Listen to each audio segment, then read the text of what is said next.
What's going on, sliders? It's another beautiful day, rainy day in the Gran Coupe, and we've got some new car parts. We've got a DORCH 2.5, baby. If you guys don't know what this is the highest flowing high pressure fuel pump on the market. And if y'all do know what you're looking at, you know we about to do some damage out here, baby. So after I throw this fuel pump on, I'm probably gonna go and dyno the car and see what this OTS map pushes with the DORCH stage 2.5 selected. And then maybe we'll mess around with a custom tune, because I think it's about that time. All right, let's get busy. Sheesh. So if you guys watched my previous video on how to replace the fuel pump with the TU pump, it's pretty much the same until we get to the fuel pump itself, which we have new lines to run.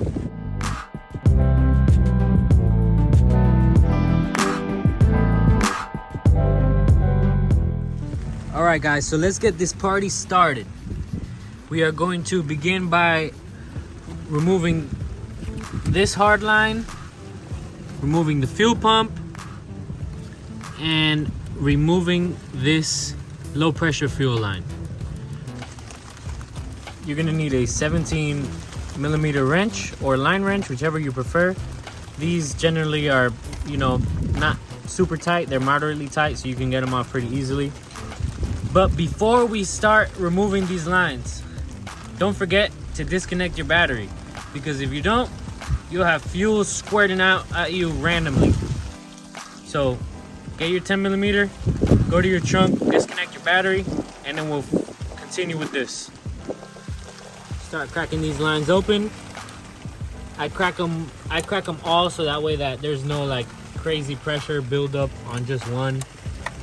They will leak a little bit, so just keep a rag handy. Letting y'all know in advance, get yourself some very small sockets or very small e-torque sockets, so that way you can remove the low pressure line.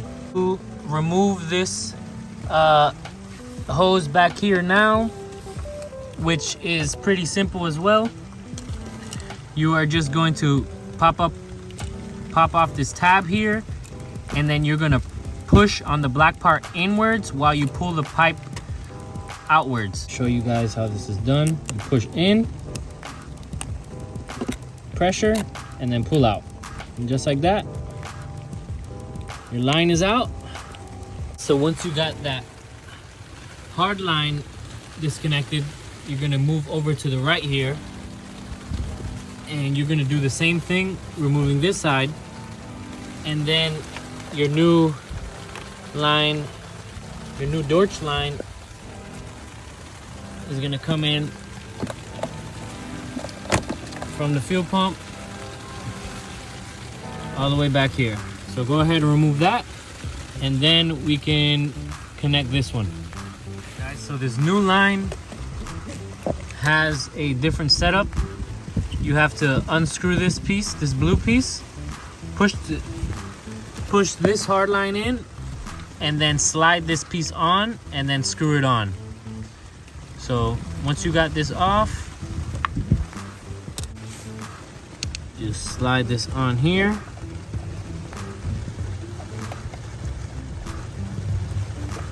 Push that in all the way. And then put this one on. And don't ever do that. All right, so after looking for that fitting all night long, just kidding. After dropping this fitting, I think it was God telling me to go inside, because that storm got really bad. So I was able to get under the car and, smack that undershield around a little bit and finally get this to drop out. So we got this, and now it's the next day and we got some sunlight, so that's awesome. Covered this stuff back up, keep stuff from getting wet. And yeah, it's a beautiful day today. All right, so back to our original plan. Let's put this fitting on right here. You guys can see it's very easy to drop it. So put 2 hands on it. So I'm gonna let go of the phone so that way I can put all my digits on this and not drop it again. All right, guys, so I got this on, and from what I see, it looks like it has a little bit of play, but I did see a whole bunch of O-rings inside of this, so I'm sure that's not an issue. But for now, we're just gonna push it in all the way, and we'll come back and check it while it's running to make sure everything's good. This little red tab, you're just gonna pull up on that red tab and remove the connector. But other than that, let's go ahead and get those Torx bits and back off this fuel pump.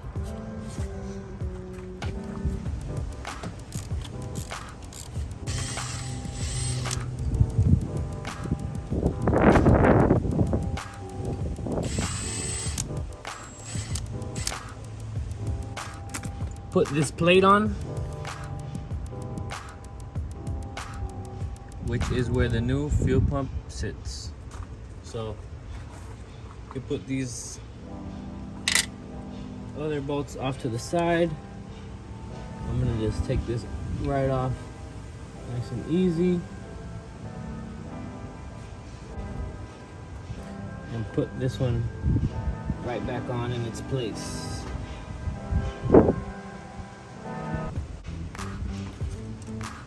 Here are the new screws. These are the new ones. This is the old one. So let's set this in here. It's easy.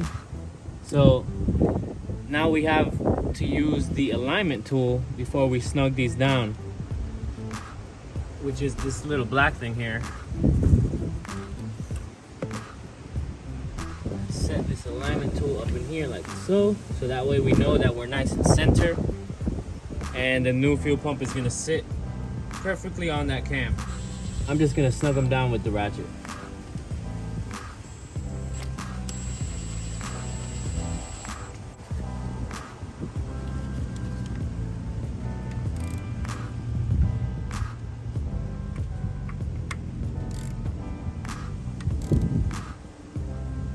You can pull off the alignment tool. By the looks of it, I wanted to compare the two connectors here. It has a completely different size connector.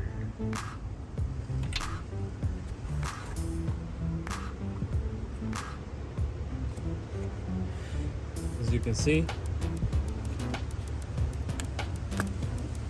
it's way different.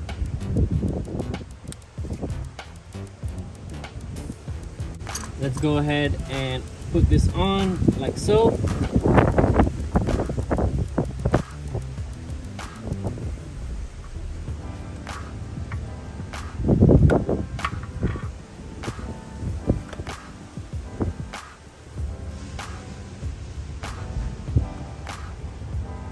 Line up the bolts, line up the holes for your new extended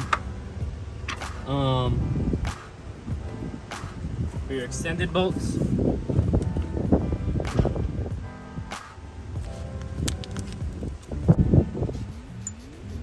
Just align that up there.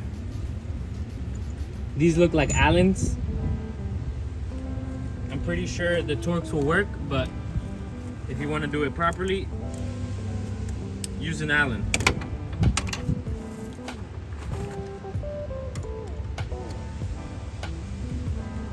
So you're gonna want to make sure that you're on the hole there, and then you're gonna push down on the pump and just start those up. on both sides.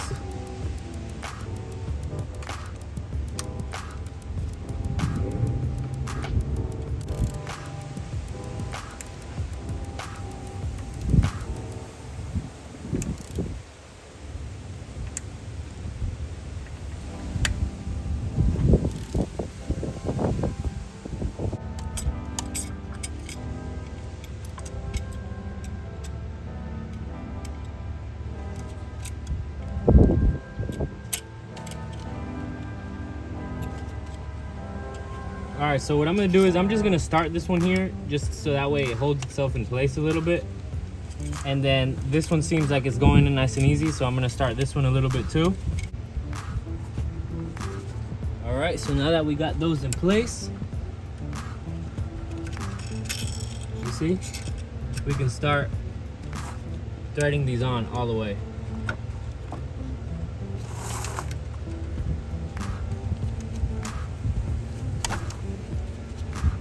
You should be able to easily thread them on by hand, and then you'll come back around with the wrench.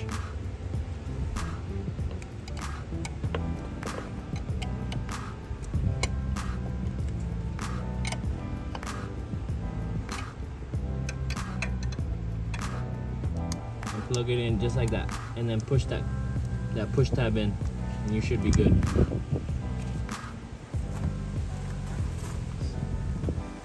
We can go ahead and put this low pressure line on. So it's gotta wiggle and diggle it. So now would probably be the good time to put on this little clip thing back here on that screw to probably hold on that line. Okay, so the way that this little clip is set up, it doesn't really make sense for it to be oriented the same way the OEM one was going that way. I mean, even though you can probably pinch it with it, it just doesn't make sense. Like, the line doesn't fit in here. So what I did was I just rerouted the line around to this side.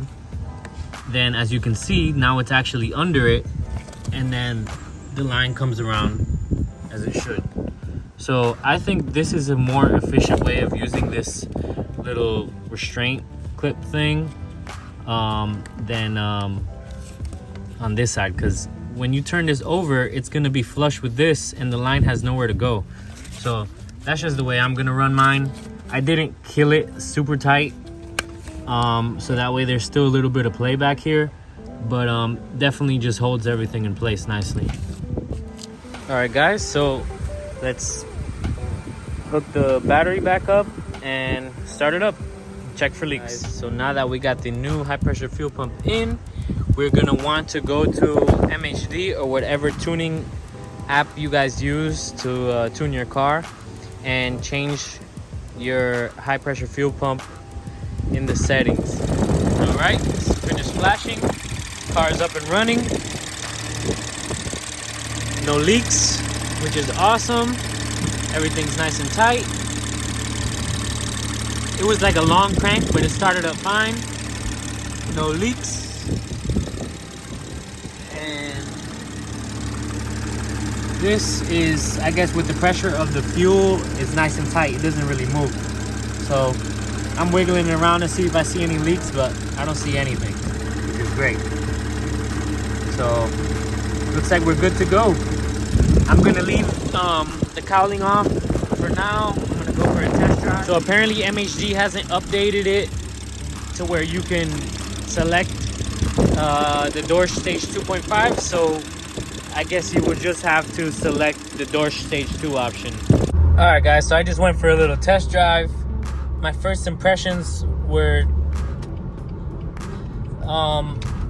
that, like, the low end doesn't feel as snappy, but definitely once you get up there, I feel like you feel the power a little bit more in the higher rev range, from what I feel. But I did just flash this map, so maybe it has to adjust a little bit to my driving style, or you know, whatever it is that goes on after you flash a map. I'm not 100% sure, but as I've kept driving, I've progressively felt the car get a little bit faster, so maybe that's what's happening. I've started feeling like a little bit more power at the higher RPM range. Yeah, this pump is definitely loud. I mean, maybe it's because I don't have the cowling on that it seems louder, but you could definitely hear that motor working for sure, at least with the cowling off and with the new pump. It feels pretty good. I like the way it feels. I haven't had any hiccups at all, so that's good. No smell of fuel, so that's good. Yeah, I'm going to probably go and do a log now. Probably, you know, 40 to 4140. And yeah, see how it goes. Everything feels really good. Gonna go do these logs and then maybe put this thing on the dyno, see what's up. Let's see how it goes.